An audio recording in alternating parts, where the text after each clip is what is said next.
ನಮಸ್ಕಾರ ವೀಕ್ಷಕರೇ, ಜನಶಕ್ತಿ ಮೀಡಿಯಾದ ಈ ಹೊತ್ತಿನ ಈ ವಿಶೇಷ ಚರ್ಚೆಗೆ ನಿಮ್ಗೆಲ್ರಿಗೂ ಸ್ವಾಗತ. ನಾನು KS ವಿಮಲಾ. ಇನ್ನೇನು ನಾಳೆ ನಾಡಿದ್ರಲ್ಲಿ ಬಕ್ರೀದ್ ಹಬ್ಬ ಬರ್ತಾ ಇದೆ. ಬಕ್ರೀದ್ ಹಬ್ಬ ಅಂದ್ರೆ ತ್ಯಾಗದ ಹಬ್ಬ ಅಂತ ನಮ್ಗೆಲ್ರಿಗೂ ಗೊತ್ತಿದೆ. ಸೊ ಆ ತ್ಯಾಗದ ಹಬ್ಬದ ಪ್ರಾಮುಖ್ಯತೆ ಮತ್ತು ಇದ್ದಕ್ಕಿದ್ದಂಗೆ ಅಲ್ಲೆಲ್ಲೋ ಸಣ್ಣ ಸ್ವರದಲ್ಲಿ ಹೇಳ್ತಾ ಇರುವ ವಿವಾದ, ಇದನ್ನ ಗಮನಿಸಿದಾಗ ನಾವು ಜನಶಕ್ತಿ ಮೀಡಿಯಾ ಅಂದ್ಕೊಂಡ್ವಿ ಈ ವಿಷಯವನ್ನ ಚರ್ಚೆ ಮಾಡ್ಲಿಕ್ಕೆ ಸಾಧ್ಯ ಆಗ್ಬೇಕು ಅಂತ. ನಾನು ಯಾವಾಗ್ಲೂ ಹೇಳುವ ಹಾಗೆ ಜನಶಕ್ತಿ ಮೀಡಿಯಾ ಜನಶಿಕ್ಷಣವನ್ನ ತನ್ನ ಕೆಲಸದ ಭಾಗ ಅಂತ ಕೆಲಸ ಮಾಡ್ತಾ ಇರುವಂತಹ ಒಂದು ಸಾಮಾಜಿಕ ಕಳಕಳಿಯ ಒಂದು ಮೀಡಿಯಾ.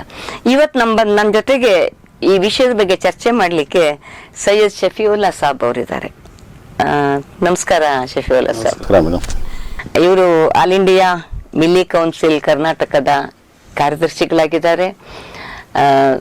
ಸಾಕಷ್ಟು ಜನಪರ ಸಮಾಜಮುಖಿ ಚಟುವಟಿಕೆಗಳಲ್ಲಿ ತಮ್ಮನ್ನ ತೊಡಗಿಸ್ಕೊಂಡವರು ಕೂಡ ಆಗಿದ್ದಾರೆ. ಇವತ್ತು ಬಕ್ರೀದ್ ಹಬ್ಬದ ಮಹತ್ವ ಮತ್ತು ಬಕ್ರೀದ್ ಹಬ್ಬವನ್ನ ಆಚರಣೆ ಮಾಡುವ ರೀತಿ ವಿಧಾನಗಳು ಇವುಗಳ ಬಗ್ಗೆ ತಿಳಿಸ್ತಾನೇನೆ ಈಗ ಎದ್ದಿರುವಂತಹ ಸಣ್ಣ ಪುಟ್ಟ ವಿವಾದಗಳೇನಿದಾವೆ ಆ ವಿವಾದಗಳ ಸುತ್ತಮುತ್ತ ಕೂಡ ಒಂದಿಷ್ಟು ಹೊತ್ತು ನಮ್ಮ ಜೊತೆ ಮೀಡಿಯಾದ ಮೂಲಕ ನಿಮ್ ಜೊತೆ ಮಾತಾಡ್ತಾರೆ. ಶಫೀವುಲ್ಲಾ ಸಾಬ್, ನಾಡಿದ್ದು ಬಕ್ರೀದ್ ಹಬ್ಬ ಕರ್ನಾಟಕದಲ್ಲಿ. ಸೊ ಈ ಬಕ್ರೀದ್ ಹಬ್ಬ ಅಂದ್ರೆ ಏನು, ಅದು ಹೇಗೆ ಆಚರಣೆಗೆ ಬಂತು? ನೋಡಿ, ಸುಮಾರು 5400 ವರ್ಷಗಳ ಹಿಂದೆ ಅರಬ್ ರಾಷ್ಟ್ರಗಳಲ್ಲಿ ಇಬ್ರಾಹಿಂ ಅಲೈಹಿಸ್ಸಲಾಂ ಅನ್ನೋ ಪ್ರವಾದಿಯವರು ಒಂದು ಕುರಿನ ವಧೆ ಮಾಡಿ ಮತ್ತು ಅದನ್ನು ಆ ಒಂದು ಪ್ರತೀತಿನ ನಾವು ನಡ್ಸ್ಕೊಂಡು ಬರ್ತಾ ಇದ್ದೇವೆ ಸುಮಾರು 5400 ವರ್ಷಗಳಿಂದ. ಅದೇ ಒಂದು ಪ್ರತೀತಿನ 1400 ವರ್ಷಗಳಿಂದಲೂ ಮುಂದುವರ್ಸ್ಕೊಂಡ್ಬಂದು ಎಲ್ಲ ಕಡೆ ನಡೀತಾ ಇದೆ. ಭಾರತದಲ್ಲಿ ಯಾವಾಗಿಂದ ಮುಸಲ್ಮಾನರಿದ್ದಾರೋ 1300-400 ವರ್ಷಗಳಿಂದ ನಾವೆಲ್ಲ ಎಲ್ಲ ಕ್ಷೇತ್ರಗಳಲ್ಲೂ ಎಲ್ಲ ಜಾಗಗಳಲ್ಲೂ ಅದನ್ನು ಬಕ್ರೀದ್ ಆಚರಣೆ ಮಾಡ್ಕೊಂಡು ಬರ್ತಾ ಇದ್ದೇವೆ.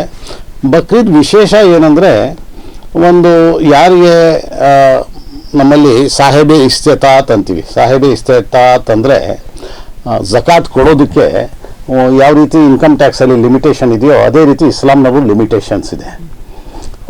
ಸುಮಾರು 52 ತೊಲ ಚಿನ್ನ ಅಥವಾ 82 ತೊಲ ಒಂದು ಬೆಳ್ಳಿ ಅಥವಾ ಅದಕ್ಕೆ ಸಮನಾದ ಏನೇ ವಸ್ತುಗಳಿದ್ರೂ ಆತ ಇಸ್ತೆತಾದಂತ ಅವನು ಅಕೌಂಟೆನ್ಸಿಗೆ ಬಂದುಬಿಡ್ತಾನೆ ಮನುಷ್ಯ. ಆತ ಒಬ್ಬೊಬ್ಬ ವ್ಯಕ್ತಿಗೆ ಒಂದೊಂದು ಪ್ರಾಣಿಯಂತೆ ತಂದು ಅದನ್ನು ಮಾಂಸಾಹಾರಕ್ಕಾಗಿ ಉಪಯೋಗಿಸ್ತೇವೆ. ಅದೇ ವಿಶೇಷವಾದದ್ದು. ಸೊ ಬಕ್ರೀದ್ ಅಂತಂದ್ರೆ ಅದು ಕುರ್ಬಾನಿಯ ಹಬ್ಬ, ಮತ್ತು ಆ ಕುರ್ಬಾನಿ ಅಂದ್ರೆ ತ್ಯಾಗ, ಸ್ಯಾಕ್ರಿಫೈಸ್ ಅಂತ ಏನ್ ಕರಿತೀವಿ ನಾವು ಇಂಗ್ಲಿಷ್ ಅಲ್ಲಿ, ಅಥವಾ ಕನ್ನಡದಲ್ಲಿ ತ್ಯಾಗ ಅಂತ ಏನ್ ಕರಿತೀವಿ. ತ್ಯಾಗ ಬಲಿದಾನ ಅಂತ ಸೇರಿಸ್ತೀವಿ, ಕುರ್ಬಾನಿ ಅಂತ ಹೇಳಂತದ್ದು. ಸೊ ಆ ತರದ ಒಂದು ಕುರ್ಬಾನಿಯನ್ನ ಮಾಡ್ತಾರೆ, ಮತ್ತು ಅದಕ್ಕೆ ಈ ತರದ ಒಂದು ಹಿಸ್ಟ್ರಿ ಇದೆ. ಅಬ್ರಹಾಂ ಅವರ ಮಗನ ಒಂದು ತ್ಯಾಗದ ಅದೇನೋ ಒಂದು ಕಥೆ ಇದೆಯಲ್ಲ. ಇಬ್ರಾಹಿಂ ಅಲೈಹಿಸ್ಸಲಾಂ ಅನ್ನೋರು ಪ್ರವಾದಿ. ಅವರಿಗೆ ಅವರು ದೇವರಲ್ಲಿ ನಂಬಿಕೆ ಉಳ್ಳವರು ಮತ್ತು ಪ್ರವಾದಿಯವರಾಗಿದ್ದರು. ಅವರಿಗೆ ದೇವರ ಕಡೆಯಿಂದ ನಿನಗೆ ಎಲ್ಲದಕ್ಕಿಂತ ಪ್ರಿಯವಾದದನ್ನು ನನಗೆ ಅರ್ಪಿಸು ಅಂತ ಬರುತ್ತೆ. ಆಗ ನನಗೆ ಎಲ್ಲದಕ್ಕಿಂತ ಪ್ರಿಯವಾದದ್ದು ನನ್ನ ಮಗ ಅಂತಾರೆ. ಒಬ್ಬನೇ ಮಗ, ಭಾಳ ಜಾಸ್ತಿ ವಯಸ್ಸಾದ ಮೇಲೆ ಹುಟ್ಟಿರ್ತಾನೆ, ಬೆಳೆದು ನಿಂತಿರ್ತಾನೆ. ಸರಿ, ಅವನಿಗೆ ಬಲಿ ಕೊಡಬೇಕೇನೋ ಅಂತ ಹೇಳಿಬಿಟ್ಟು ಕನಸಲ್ಲಿ ಕಂಡಂತೆಯೇ ತಗೊಂಡೋಗಿ ಬಲಿ ಕೊಡೋಕೆ ಹೋಗ್ತಾರೆ. ಆಗ ಅವರ ನಂಬಿಕೆ ಅಂತೆ, ನಮಗೆ ತಿಳಿದಿರುವಂತೆ ದೇವರ ಕಡೆಯಿಂದ ಅದನ್ನು ಅದೇ ಮಗನ ಹತ್ರ ಒಂದು ಕುರಿ ಮಾರ್ಪಡುತ್ತೆ. ಅದು ಮಗ ಕುರಿಯಾಗಿ ಮಾರ್ಪಡ್ತಾನೆ. ಮಗ ಕುರಿಯಾಗಿಲ್ಲ, ಮಗನ ಹತ್ರ ಒಂದು ಕುರಿ ಬರ್ಲಿಲ್ಲಂತೆ, ಬಚಾವಾಗಿ ಕುರಿ ಬರುತ್ತೆ, ಅದ್ರ ಬದಲಾಗಿ ಇದಾಗಿರುತ್ತೆ, ವಧೆ ಆಗಿರುತ್ತೆ. ಆಮೇಲೆ ಕಣ್ಣು ಪಟ್ಟಿ ಕಟ್ಕೊಂಡಿರ್ತಾರೆ, ನಾನು ನೋಡಿ ಹೆಂಗ್ ಇದನ್ನ ತಡ್ಕೊಳ್ಳೋದು ಅಂತ. ಆ ಪಟ್ಟಿ ತೆಗೆದ್ರೆ ಅಲ್ಲಿ ಮಗ ಅಲ್ಲ ಕುರಿ ಬಿದ್ದು.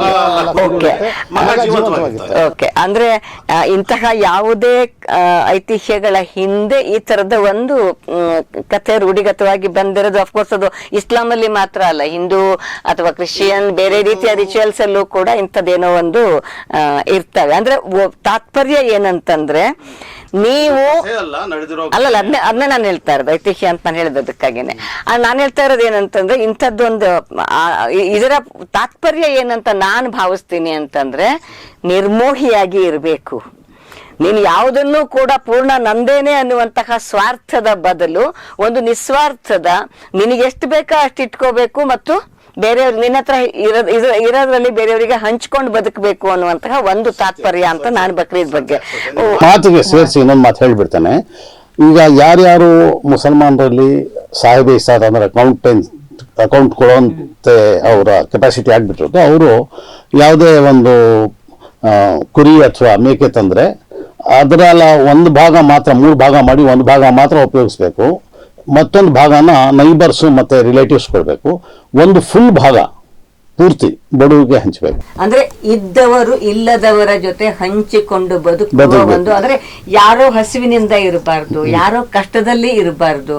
ನಿಮ್ಮ ಕೈನಲ್ಲಿ ಒಂದಿಷ್ಟು ಇದೆ ಅಂತಂದ್ರೆ you have to share it with others ಅಂತ ಅನ್ನುವುದು. Very much right.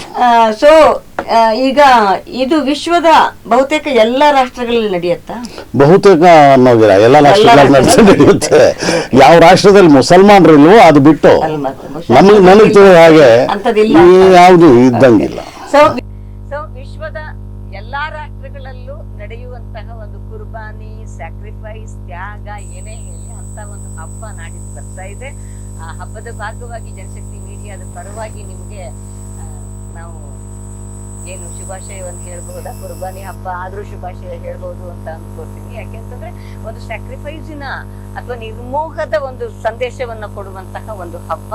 ಸೊ ಎಲ್ಲ ಇಸ್ಲಾಂ ಬಾಂಧವರಿಗೆ ನಾವು ಜನಶಕ್ತಿ ಮೀಡಿಯಾದ ಪರವಾಗಿ ಶುಭಾಶಯಗಳನ್ನ ಹೇಳಲಿಕ್ಕೆ ಬಯಸ್ತೀವಿ. ಆದ್ರೆ ಹೀಗೆ ಶುಭಾಶಯವನ್ನ ಹೇಳುವಂತಹ ಹೊತ್ತಿನಲ್ಲೇನೆ ಅಲ್ಲಿ ಇಲ್ಲಿ ನಾವು ನೋಡ್ತಾ ಇದ್ದೀವಿ, ಬಹುಶಃ ಕಳೆದ ಕೆಲವು ವರ್ಷಗಳಿಂದ ಇಂತಹ ವಿವಾದಗಳು ಅಲ್ಲಲ್ಲಿ ಬೇಕಂತ ಹೇಳ್ತದೋ ಏನೋ ಗೊತ್ತಿಲ್ಲ, ಅದ್ ನೀವೇ ಹೇಳ್ಬೇಕು ನನ್ಗೆ. ವಿವಾದಗಳು ಎದ್ದು ಬರ್ತಾ ಇರುವಂತದ್ದು ಇವನ್ ಕರ್ನಾಟಕದಲ್ಲೂ ಕೂಡ ಯಾವ್ದೋ ಪತ್ರಿಕೆನಲ್ಲಿ ಓದಿರೋ ಅಂತದ್ದು, ಮಂಗಳೂರಿನಲ್ಲಿ VHP ಒಂದು ಮೆರವಣಿಗೆನೋ ಆ ಥರದ್ದೇನೋ ಮಾಡಿರೋ ಅಂತದ್ದು, ಮಹಾರಾಷ್ಟ್ರದ್ದೇನೋ ಸುದ್ದಿ ಕೇಳಿದೆ, ಉತ್ತರ ಪ್ರದೇಶದ್ದೇನೋ ಸುದ್ದಿ ಕೇಳಿದೆ. ಅಂದ್ರೆ ಈ ಬಕ್ರೀದಿಗೆ ನೀವು ಹೇಳಿದ ಹಾಗೆ ಪ್ರಾಣಿ ಬಲಿ ಆಗಿ ಅದನ್ನ ಹಂಚ್ಕೊಂಡು ತಿನ್ನೋದು ಒಂದು ಸ್ಯಾಕ್ರಿಫೈಸ್ ನೆಲೆನಲ್ಲಿ ನಡೆಯುತ್ತೆ ಅಂತ ಹೇಳುವಾಗ ಅಂತಹ ಒಂದು ಪ್ರಾಣಿ ವಧೆಯನ್ನ ನಾವು ನಿಷೇಧ ಮಾಡಬೇಕು ಅಂತನ್ನುವಂತಹ ಒಂದು ಕೂಗೆದ್ದಿರೋದನ್ನ ನಾನ್ ಗಮನಿಸ್ತೇನೆ. ನಮ್ಮ ಕರ್ನಾಟಕದಲ್ಲೂ ಕೂಡ ಮಂಗಳೂರಲ್ಲಿ ಅಂತದ್ದೊಂದು ನಡೆದಿದೆ ಅಂತ. ಆದ್ರೆ ಯಾವ ಜನ ಇದನ್ನು ವಿರೋಧಿಸ್ತಾ ಇದ್ದಾರೋ, ಇದು ಈದಿಗೆ ಮಾತ್ರ, ನಮ್ಮ ಬಕ್ರೀದಿಗೆ ಮಾತ್ರ ವಿರೋಧ. ಹೋಗ್ಲಿ, ಪ್ರಾಣಿಗಳು ಬರೀ ಬಕ್ರೀದಿಗೆ ಮಾತ್ರ ವಧೆ ಪಡುತ್ತವೋ ಅಥವಾ ವರ್ಷದ 365 ದಿನಾನೂ ವಧೆ ಆಗುತ್ತೋ ಅಂದರೆ ಬಕ್ರೀದ್ಗಿಂತ ಜಾಸ್ತಿ ಪ್ರತಿದಿನ ಎಲ್ಲ ಕಡೆ ವಧೆ ಆಗುತ್ತೆ. ಯಾಕೆ ಅಂದರೆ ನಮ್ಮ ಭಾರತದಲ್ಲಿ ಸುಮಾರು 86% ಜನ ಮಾಂಸ ತಿಂತಾರೆ, ಮಾಂಸಾಹಾರಿಗಳು. ಈ ಮಾಂಸಾಹಾರಿಗಳಿಗೆ ಮಾಂಸ ವಧೆ ಮಾಡದೆ ಪ್ರಾಣಿ ಬರೋಕ್ಕೆ ಸಾಧ್ಯ ಇಲ್ಲ. ವಧೆ ಕಂಟಿನ್ಯೂಸ್ ಆಗಿ ಇಡುತ್ತೆ. ಎಷ್ಟು ಜನರಿಗೆ ಅಂದರೆ 84%ಗೆ 86%ಗೆ. ಈಗ 14% ಮುಸಲ್ಮಾನರು ಗೌರ್ಮೆಂಟ್ ಲೆಕ್ಕ, ನಾವು ಇನ್ನೂ ಜಾಸ್ತಿ ಇದ್ದೀವಿ ಅಂತೀವಿ, ಇರಲಿ 14 ಅಂತ ಇಟ್ಕೋಣ. ಆ 14% ಮುಸಲ್ಮಾನರು ಎಷ್ಟು ಮಾಡಿದ್ರೂ ಏನು 84% ಇದ್ದೇವಲ್ಲ, 140 ಕೋಟಿ 84% ಅಂದರೆ ಒಂದು 95 ಕೋಟಿನೋ 100 ಕೋಟಿ ಜನ ಅವ್ರಿಗೋಸ್ಕರ ಮಾಂಸಕ್ಕಾಗಿ ವಧೆ ಮಾಡ್ತಾರಲ್ಲ ಪ್ರಾಣಿಗಳನ್ನ, ಅದಕ್ಕಿಂತ ಜಾಸ್ತಿ ಆಗಕ್ಕೆ ಸಾಧ್ಯನಾ ಅಂದರೆ ಸಾಧ್ಯವೇ ಇಲ್ಲ. ಒಂದು ದಿನ 14% ಮುಸಲ್ಮಾನರು ಅಂದರೆ ಸುಮಾರು 20 ಕೋಟಿ ಭಾರತ ಮುಸಲ್ಮಾನರು, ಅದರಲ್ಲಿ ಒಂದು 10 ಕೋಟಿ ಅಥವಾ 15 ಕೋಟಿ ಜನ ಅಕೌಂಟೇಬಲ್ ಆಗಿರ್ಬೋದು. ಅವರೆಲ್ಲ ಒಂದೊಂದು ಕುರಿ ಅಥವಾ 2 10 20 ಮಾಡ್ತಾರೆ. ಅದು ತಗೊಂಡ್ಬಂದು ಮಾಡಿದ್ರೆ ಯಾವ ರೀತಿ ಭಾರತದ 90 ಕೋಟಿ ಜನ ಮಾಂಸ ತಿಂತಾರಲ್ಲ, ಅದಕ್ಕೆ ಸಮನಾಗುತ್ತೆ ಅಂದರೆ ಸಾಧ್ಯವೇ ಇಲ್ಲ, ಸಮನಾಗೋದಿಲ್ಲ. ಆದರೆ ಬರೀ 14% ಅಥವಾ 20 ಕೋಟಿ ಜನ ಒಂದು ದಿನ ಮಾಡೋ ಹಬ್ಬ ಕಣ್ಣಲ್ಲಿ ಚುಚ್ಚಿದ್ರೆ ದಿನ ವಧೆ ಆಗ್ತಾ ಇರೋದು ಯಾಕೆ ನಿಮಗೆ ನೋವಾಗ್ತಾ ಇಲ್ಲ, ಬೇಜಾರಾಗ್ತಾ ಇಲ್ಲ ಅಂತ ನನ್ನ ಪ್ರಶ್ನೆ. ಕಾರಣ ಏನು ಅಂತ ಅನ್ಕೋತೀರಿ ನೀವು? ನಿಮಗೇನು ಅನಿಸುತ್ತೆ ನೋಡಿ, ಈ ಸುಮಾರು 10-15 ವರ್ಷಗಳಿಂದ ಯಾವುದೇ ಮುಸಲ್ಮಾನರ ವಿಷಯಕ್ಕೆ ಅಡ್ಡಿಪಡಿಸೋದು ಒಂದು ಸಾಮಾನ್ಯ ವಿಷಯ ಆಗಿದೆ. ಅಜಾನಿಗೆ ಆಗಲಿ, ಮಸೀದಿಯಲ್ಲಿ ನಮಾಜ್ ಮಾಡಿ 100 ಜನರಿಗೋಸ್ಕರ ಮಸೀದಿ ಮಾಡಿದರೆ 120 ಜನ ಬಂದುಬಿಟ್ರೆ 20 ಜನ ಹೊರಗಡೆ ತಳ್ಳಲ್ಪಡ್ತಾರೆ. ಅದು ಸಾಮಾನ್ಯ.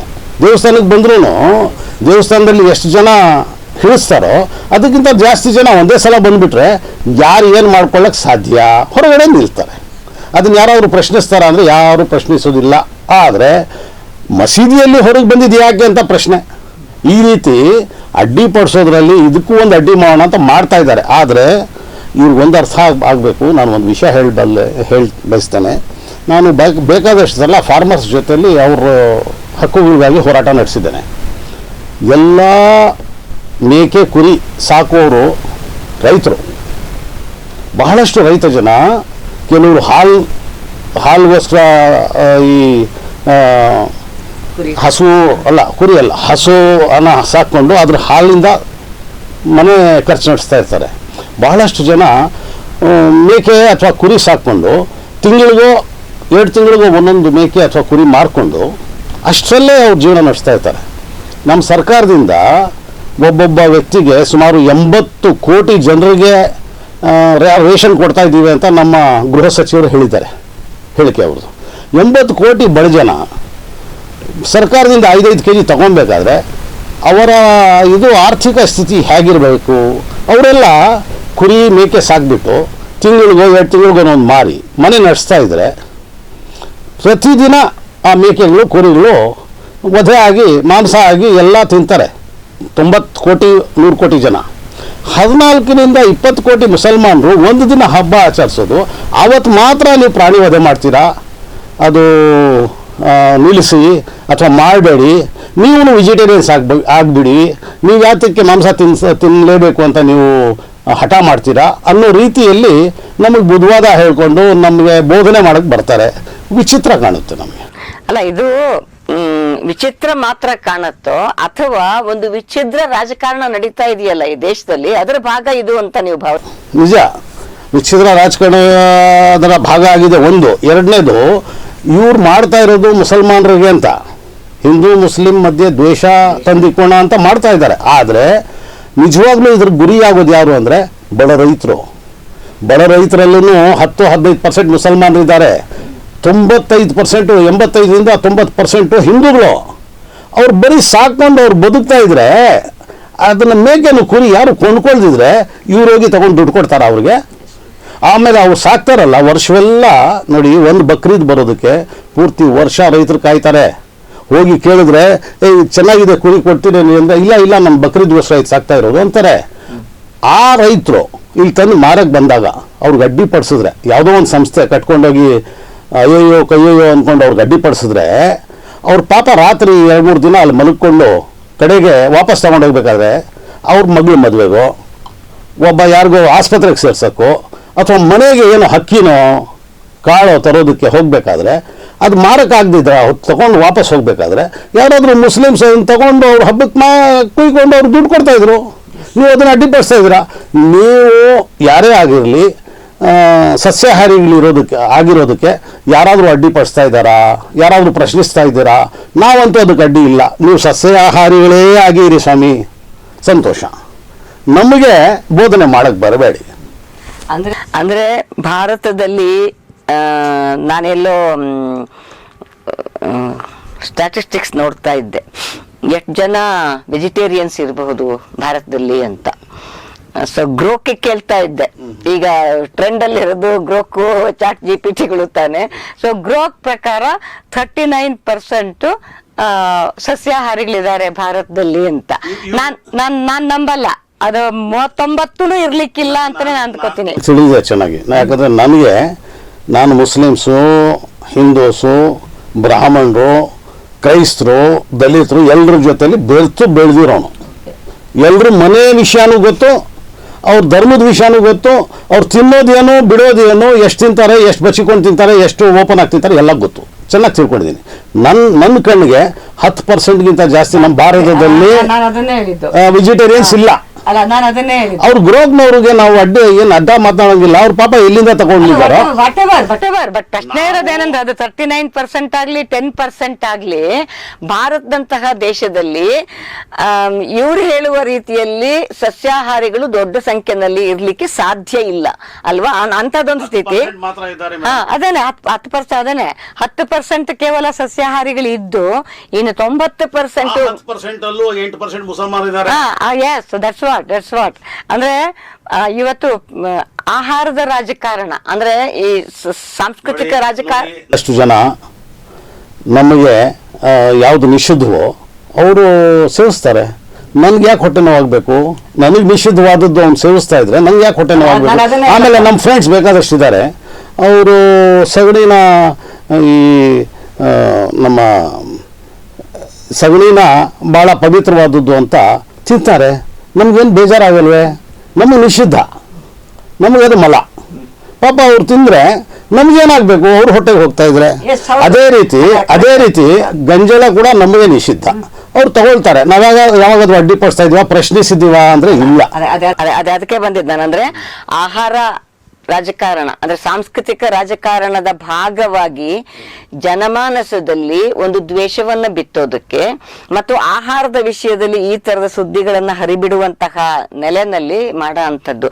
ನಾನು ಓದಿದಂತಹ ಲೇಖನಗಳು ನಾನೇನ್ ನೋಡಿದೆ ಅಂತಂದ್ರೆ, ಈ ಹೆಸರಲ್ಲಿ ಗೋಹತ್ಯೆ ಮಾಡಿಬಿಡ್ತಾರೆ, ಇನ್ನೊಂದೇನೋ ಮಾಡಿಬಿಡ್ತಾರೆ, ಮತ್ತೊಂದೇನೋ ಮಾಡಿಬಿಡ್ತಾರೆ, ಗೋ ನಮಗೆ ಪವಿತ್ರವಾದಂತಹ ಒಂದು ಪ್ರಾಣಿ ಅಂತನ್ನುವಂತಹ ನೆಲೆನಲ್ಲಿ ಅವ್ರಗಳದ್ದು ಆರ್ಗ್ಯುಮೆಂಟ್ ಬಂದಿದ್ದನ್ನ ನೋಡ್ತಾ ಅದರ ಮುಂದುವರೆದ ಭಾಗವಾಗಿ ಈಗ ಬಕ್ರಿಯನ್ನ ಸ್ಯಾಕ್ರಿಫೈಸ್ ಮಾಡೋದ್ರ ಬಗ್ಗೆನೂ ಕೂಡ ಇರೋ ಅಂಥದ್ದು. ಸೊ ಇಸ್ಲಾಮು ಕ್ಯಾಟಲ್ ಮತ್ತು ಕ್ಯಾಮೆಲ್ ಎರಡನ್ನೂ ಕೂಡ ಸ್ಯಾಕ್ರಿಫೈಸ್ ಮಾಡೋದಕ್ಕೆ ಅಲೋ ಇದೆ ಅಂತ ನೀವೇ ಯಾವಾಗಲೂ ಹೇಳಿದ್ ನಾನು ಕೇಳಿಸ್ಕೊಂಡಿದ್ದೀನಿ. ಹಾಗಾಗಿ ಇವತ್ತಿನ ಸಂದರ್ಭದಲ್ಲಿ, ಭಾರತದ ಸಂದರ್ಭದಲ್ಲಿ ಇದು ಯಾವ ರೀತಿಯಲ್ಲಿ ನಡೀತಾ ಇದೆ?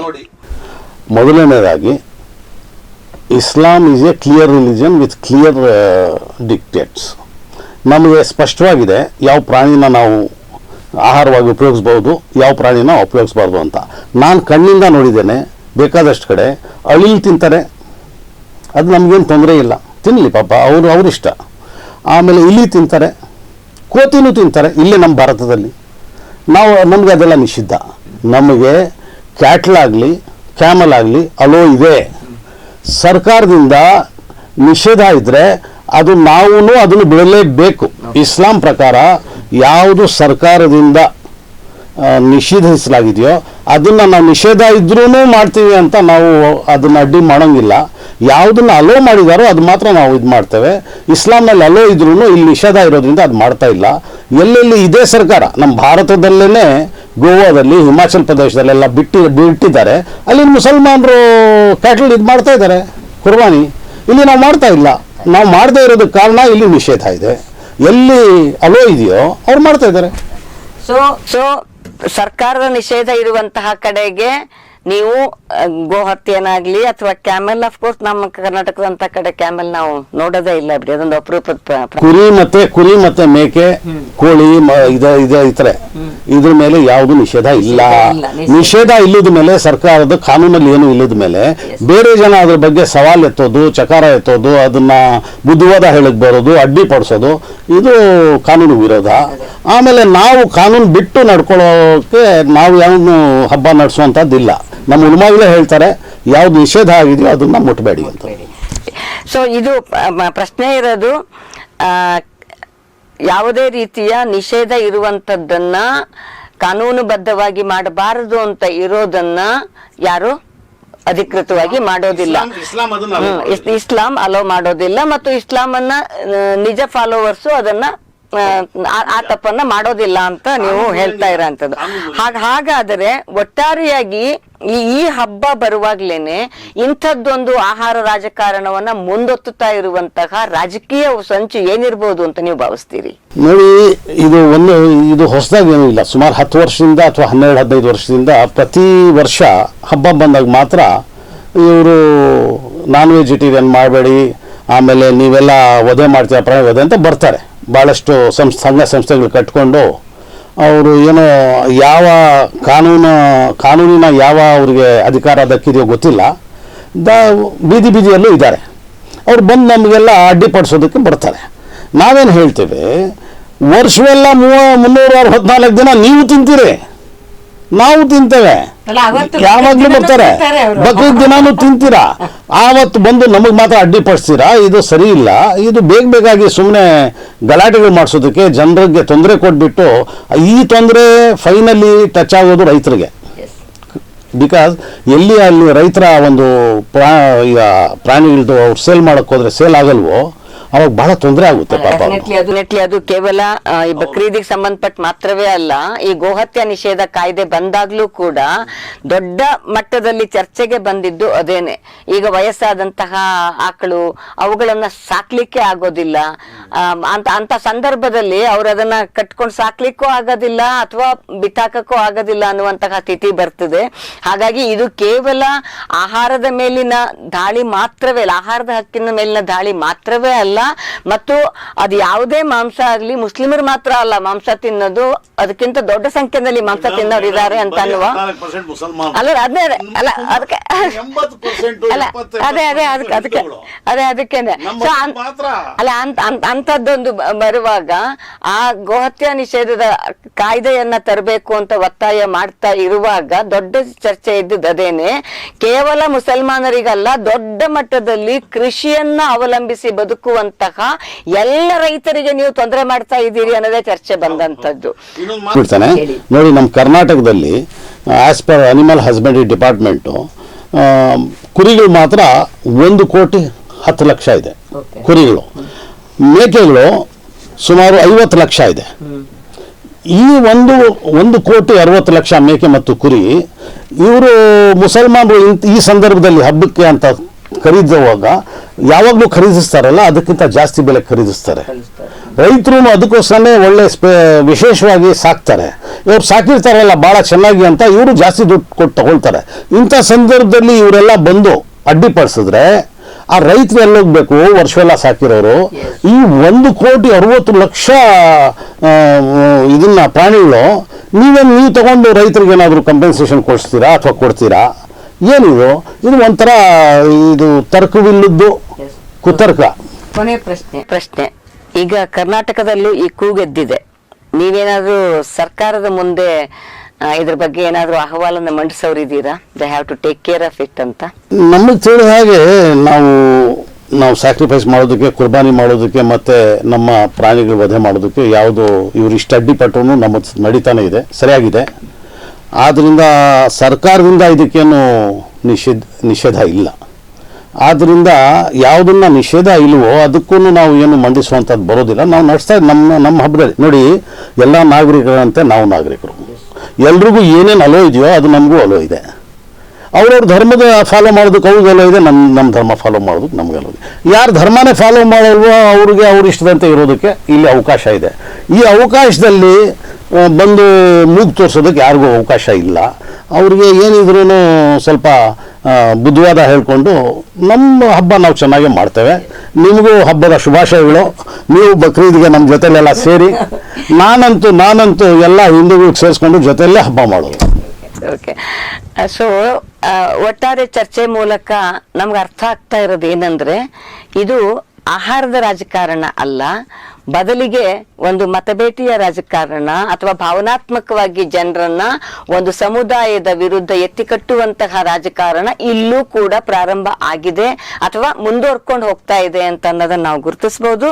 ಹಾಗಾಗಿ ಬಕ್ರೀದ್ ಅಂತಹ ಹಬ್ಬವನ್ನ ತಲಾಂತರದಿಂದ ಆಚರಿಸ್ಕೊಂಡು ಬಂದು ಕುರ್ಬಾನಿಯ ಸ್ಯಾಕ್ರಿಫೈಸಿನ ಹಬ್ಬ ಅಂತ ಮಾಡುವಾಗ ಯಾರೋ ತಮ್ಮ ವೆಸ್ಟೆಡ್ ಇಂಟ್ರೆಸ್ಟ್ಗಳ ಕಾರಣಕ್ಕಾಗಿ ಲಾ ಅಂಡ್ ಆರ್ಡರ್ ಸಿಚುಯೇಷನ್ ಅನ್ನ ಹಾಳು ಮಾಡಬೇಕು ಅನ್ನುವ ಕಾರಣಕ್ಕಾಗಿಯೇ ಮಾಡುವಂತಹ ಸಂದರ್ಭಗಳು ಬಂದ್ರೆ ಸರ್ಕಾರ ಅದನ್ನ ಕಣ್ಣಲ್ಲಿ ಕಣ್ಣಿಟ್ಟು ನೋಡ್ಬೇಕು.